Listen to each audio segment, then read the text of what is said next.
Liz, you got that good sun, just like I normally do. Come on. Liz is breaking out of jail.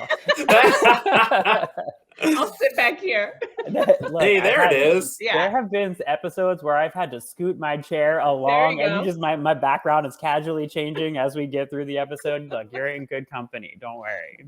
The joy of filming at home. Yes. Hey, every December, the Xfinity editors sit down in front of a massive whiteboard. We're around a big old table, and we choose the 100 best TV shows, movies, songs, albums, artists, video games, and cultural moments of the year, and assemble them like the Avengers in a ranked countdown called the 100 Best of Everything.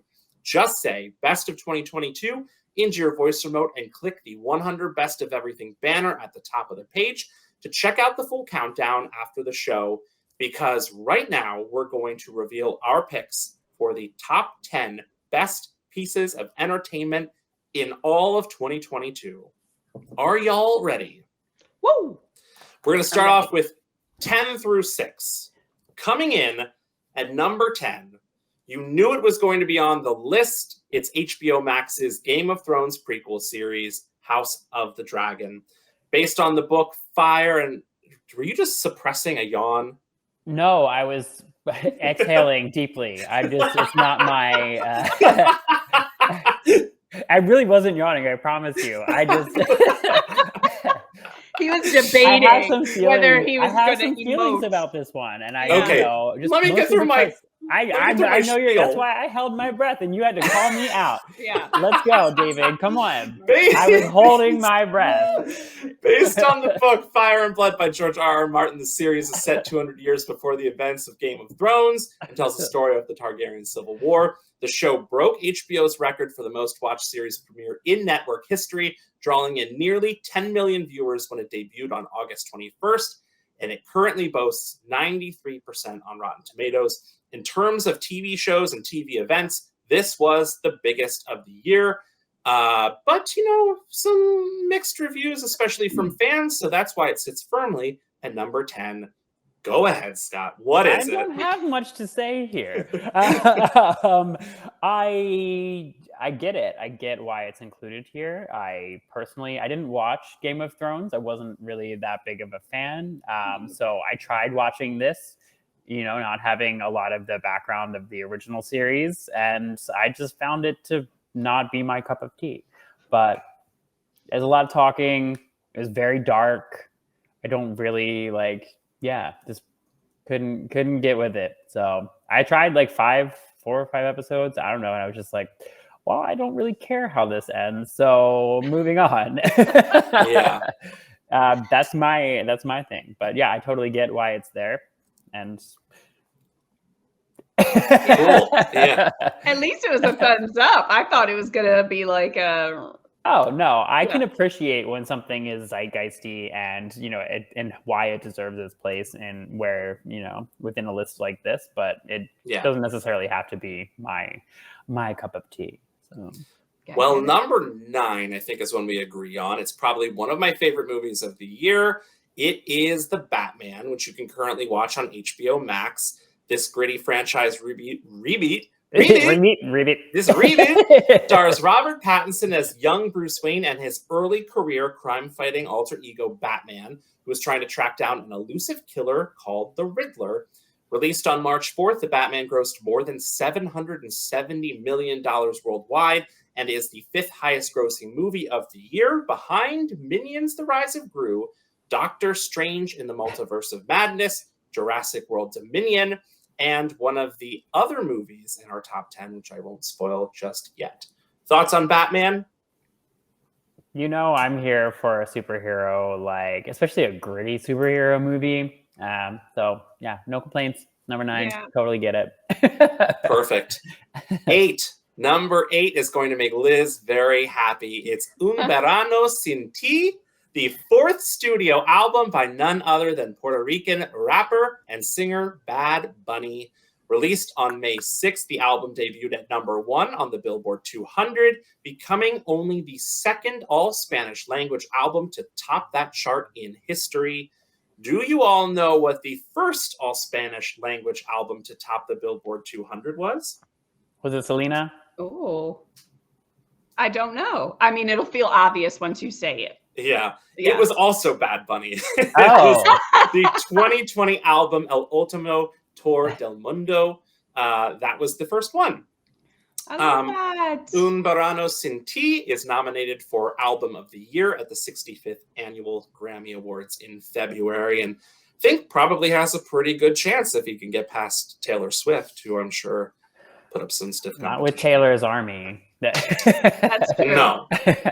Liz, you are a Bad Bunny fan, right? I am. You know, Okay. Benito that's his real name. He's just so awesome. And I think that is what is capturing the world, honestly, is just how real, how gritty he is, how fluid he is. He doesn't conform to anything and is very candid in all of his interviews. And I think it's what everybody needs and wants right now. And he's giving everybody that. And it's an international phenomenon. I mean, what he's doing is amazing. And yes, we listen, we dance, we sing all of Bad Bunny songs. Liz, just between us squirrel friends, why do you know this? Maybe he's actually publicly announced it. Why does he go by Bad Bunny? I've never known a bunny to be bad. Yeah, I'm not really sure. Like, he does talk about it in one of his interviews. I have no idea why he ended up coming up with Bad Bunny, but people call him that. People refer to him as Bad. People refer to him as Bad Bunny, and lots of Benito. So it's just he's such a cool guy. He's so down to earth. Yeah, I'm happy to see him on here for sure. I love Bad Bunny for a whole different reason, is because he wrestled a match at, I believe, WrestleMania. Yeah. And he was awesome. Like, he clearly put in the work to like train and learn like the art of pro wrestling. And there's this thing that people do when they're not in the world of wrestling, and they try and wrestle, where they like hesitate a lot. And they're not really good at what they call selling, which is like acting like you're hurt, taking a kick to the gut, taking a punch to the face. But he was so good at it. You believed it. And I think, you know, he's also in the movie, I believe, Bullet Train. I think he's in that too. So like, it's no wonder that he's getting acting jobs now, because he was excellent and he handled the physicality well. Like, I respect so much somebody who was like, I want to go in and do this. And he really gave it his all. So like, to be that multi-talented is just ridiculous. Just so jealous. Yeah. Shout out to Bad Bunny. We'll jump to number 7. It is one of, if not the best comedy on television today. It is Abbott Elementary, created by and starring Philadelphia native Quinta Brunson. This ABC mockumentary series, which you can also watch on Hulu, follows the lives of teachers working at an underfunded, predominantly Black public school in Philadelphia. The series' first season was nominated for 5 Primetime Emmy Awards, including 2 for Supporting Actress, which was awarded to Cheryl Lee. 5 Primetime Emmys, and they won 2. One for Supporting Actress, which was awarded to Cheryl Lee Ralph, and 1 for Outstanding Writing for a comedy series, which was awarded to Quinta Brunson. Scott, I know you are a big fan of this one. Huge fan. Really love this series. It's just great representation. I think it's brought sitcoms back to a place that I think that they needed to go. You know, it's heartfelt, it's fun. We'll have little lessons in each of them, but they don't always take themselves too seriously. There are episodes that are just ridiculous and silly. Like there's a candy episode or a Halloween episode where they get trapped in the school, and the kids are just basically becoming candy zombies because they get access to all of the candy, and it's just phenomenal. And Janelle James as Ava, or Principal Ava, is truly something. Highly recommend to anyone who wants just a good laugh and an easy watch. It's just simple. I can't say enough how much I appreciate 30-minute shows. You know, as someone who has to watch television for a living, as part of my job, having something that's a little bit shorter, easy to kind of jump in, and you don't have to like always be so kind of involved in it. It's fun. Good times. Yeah. Liz, do you watch? I don't. No. But I can appreciate. I know enough about it. I have heard. I know people who do watch, and to Scott's point, I love the representation. I'm always so Philly proud to see all of that come through too. So yeah, We even get happy it's on gritty. Yeah. Gritty. Rounding out 10 through 6, it is English singer-songwriter Kate Bush, who saw a career resurgence this summer after her 1985 song Running Up That Hill was featured during a pivotal scene in Stranger Things Season 4. The 37-year-old song jumped to number 2 on the UK singles chart, just behind Harry Styles' As It Was.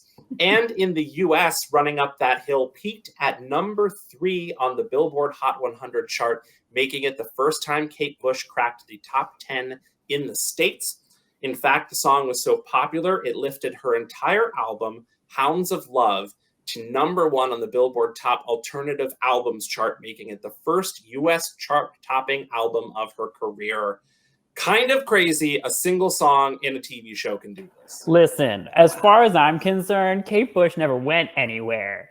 I mean, like, Running Up That Hill, Wuthering Heights, Babushka, all of these songs feature very, very heavily here for me, and they always have. They're just phenomenal. So love to see that she's kind of getting recognized, but stop acting brand new. This has been around forever. Have better taste in music. It shouldn't take a series to make you come and find really incredible music. Know your history. Just no disrespect at all, but she hasn't had a studio album since 2011, so it has been a long time since she's put out new music. That's fine. I get it. But she's a legend, an icon. Yeah. You should know these things, like you know Whitney Houston, like you know anybody else. I don't know why I just said Whitney Houston randomly, Adam, but there's tons of other singers. But you should know Kate Bush. If you don't know Kate Bush, check it out. The things that she does vocally, her music, it's really incredible, and you're missing out if you don't. So there, that's it. Woo! I love the Kim Petras version of. Oh my God, David! I am signing off. Can we move to number 5, please, right now? We can. Before we start down this path. Let's pull up 5 through 1. 5. We're gonna reveal them one at a time now to really build the suspense. Attention. Coming in at number 5, it's a show I don't think any of us saw coming at the beginning of this year. It's the FX and Hulu restaurant dramedy The Bear, created by Rami producer and director Christopher Storer. The Bear follows an award-winning fine dining chef who returns home to Chicago to save his family's Italian beef sandwich shop. The Bear, which premiered on June 23rd, currently boasts a 100% fresh rating on Rotten Tomatoes and has been praised for its anxiety-inducing storytelling, immersive direction, and the performance of its star, Jeremy Allen White. As someone who worked in a restaurant and the restaurant industry for many, many years, this one is really, really hard for me to watch because I literally, honestly, still have nightmares nearly 20 years later that I cannot get to my tables in time, that everyone needs something. I forgot to put in drinks. They need their check. It's still things that really mess with my head when I'm sleeping. So this one was tough, but it's fantastic. Yeah, it's a very, very stressful watch, but honestly, some of the best television of the year, because it's number 5 here, obviously, but so good. I really enjoyed this, and as someone who also has worked in the industry, there are moments that are just like, oh, so much, and just like gives you like heart palpitations, but it's really worth the watch. Yeah. All right. Number 4. At number 4, it is Queen Bey, Beyonce. She dropped her 7th studio album entitled Renaissance on June 29th, her first album since 2016's Lemonade. The highly anticipated album immediately shot to number 1 on the Billboard 200 chart, and the record's lead single, Break My Soul, also reached number 1 around the world, including the US Billboard Hot 100 singles chart. As if that weren't enough success, Renaissance earned 9 Grammy nominations, including Album of the Year, Song of the Year, and Record of the Year. In fact, Those 9 nominations boosted Beyonce to a record 88 career Grammy nominations, tied now for the most of all time with her husband, Jay-Z. Wow. I mean, it's Beyonce, right? I'm not surprised. And her songs all, they're on TikTok. If you made it to TikTok and you've got people dancing to your stuff, I mean, yeah, she's amazing. It's Beyonce. Yeah, there are few artists anymore where a new album coming is actually an event. Taylor Swift is one of those. Beyonce is one of those. It's few and far between. So she did not disappoint, and people were waiting for this after 6 years. Yeah. And there it is. Moving along, number 3. Coming in at number 3, it's the incredible A24 movie, Everything, Everywhere, All at Once, which is available to watch right now on Showtime and Paramount Plus. Produced by Marvel filmmakers Joe and Anthony Russo, the film focuses on a Chinese-American immigrant played by Michelle Yeoh, who discovers that she must join forces with parallel universe versions of herself to prevent the destruction of the multiverse. The multiverse is having a moment this year. The film has a 95% rating on Rotten Tomatoes and has been praised for its action sequences, incredible visual effects, imaginative storytelling, and the performances of Michelle Yeoh and Ka Hui Kwan, who you may remember as Short Round from the Indiana Jones and the Temple of Doom movie, and Data from the Goonies. He actually left acting for nearly 30 years to work behind the camera, directing and doing stunt coordination, but he returned to the spotlight for this movie. He has an incredible interview on Jimmy Kimmel where he's just so thankful to be back and for the love he's gotten, and it's just so endearing. And if for no other reason, like, go and watch it to support this wonderful man who's so happy to be back making movies. I agree. He just seems to have such a great presence online, and it's awesome to see so many people kind of like getting behind him. He just seems like such a sweet guy. Like, come on, who doesn't want to support that? So yeah, sign me up. Here for all of it. Yes, and Michelle, I'm so glad she's having her moment for sure. She deserves that. She is ageless. Like, yeah. The success she's had like over numerous like decades of work is incredible. Yeah. And her fight sequences and the stuff that she does in this movie is so damn cool. Like, I can't say enough about it. A24 rarely misses, so if that's any indication, go check it out. Number 2 is our pick for the best overall TV series of the year. Yes, number 2 is a TV show this year. It's the Apple TV Plus sci-fi drama Severance, starring Adam Scott, Zach Cherry, Britt Lower, John Turturro, Christopher Walken, and Patricia Arquette. Co-produced by Ben Stiller, the series follows Adam Scott's character, an employee at the mysterious Lumen Industries, who agrees to participate in the Severance program, which medically separates his work and non-work memories. It's hard to truly describe this show, and even harder to talk about it without spoiling plot points. But this is a show you'll want to talk about with friends. You just need to talk about it. And in my opinion, the Severance season 1 finale was the single best episode of television in all of 2022. It just was so tense, so perfectly executed. It was incredible. And Severance was nominated for 6 Primetime Emmy Awards at last September's ceremony, including Outstanding Drama, Lead Actor, Supporting Actor, and Supporting Actress. If you're looking for something unlike anything you've ever seen before, with sharp, clever writing and direction, especially in the sci-fi genre, like, I appreciate imaginative, different sci-fi. You really can't go wrong with Severance. Scott? Love. I mean, I'm a big fan of Patricia Arquette, ever since Nightmare on Elm Street, Stigmata, all those classics. So it's just great to see her in this. And like, I agree. It's fantastic. And I think a lot of people share that sentiment that the season finale was truly some of the best TV of the entire year. So can't fault it. 100% agree. Great position.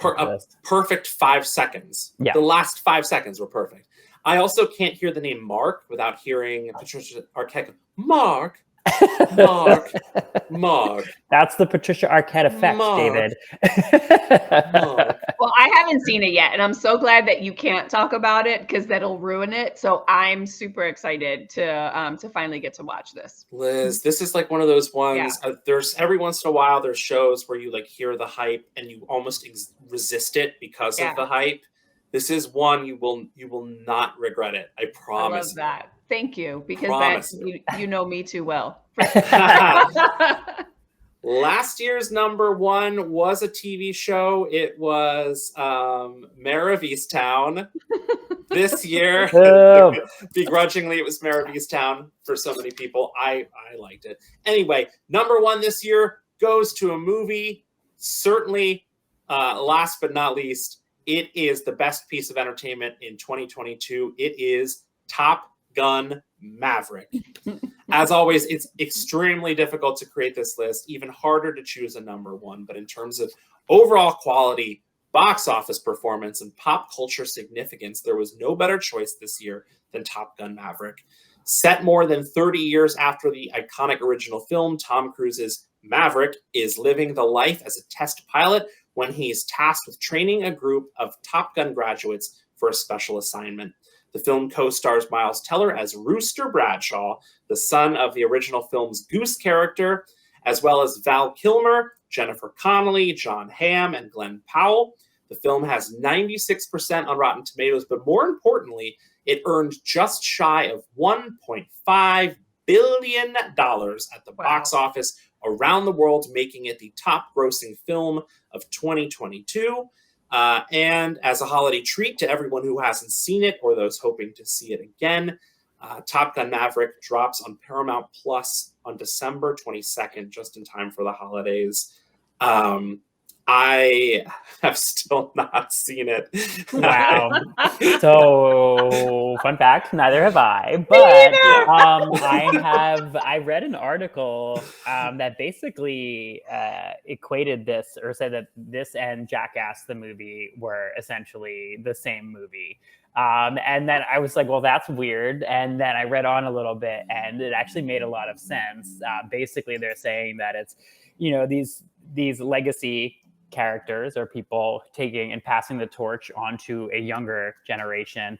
And, you can see that obviously with this, obviously hilarity ensues, craziness happens, and things. There's not a lot of thinking that needs to happen in these. It's just like you rock up and you kind of buckle in for a good time. It's going to be full of action, and these people that have been around and they're not people who just like claim to be professional or legacy characters. They're people who have like the scars to prove it. Tom Cruise has been around forever. He's been doing his own stunts. Like he's proven, that he is a character and an actor that deserves to stay around. And I think Johnny Knoxville is sort of the same in his own special world, right? So it's fun to think about it that way. And that's kind of the only, I guess, visibility into this outside of the trailer that I have. So there's that. I mean, before anyone out there thinks this decision was made uninformed, because the three of us have not seen it. As you know, there are more editors than just the three of us. We have a team of movie editors as well. Plenty of people have seen it.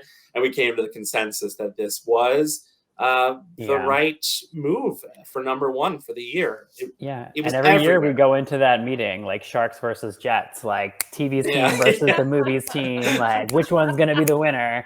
They made some good points about why this deserved to win.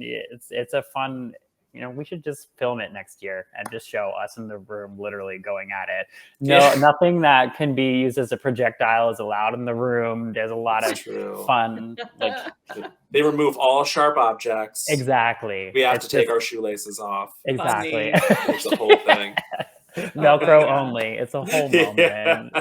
Top Gun Maverick. Woo! There it is. Did your favorite TV show, movie, song, album, or video game make our list? We didn't talk about video games in the top 10, but they are there. You can check out the entire 100 Best of Everything countdown, see what made 100 through 11.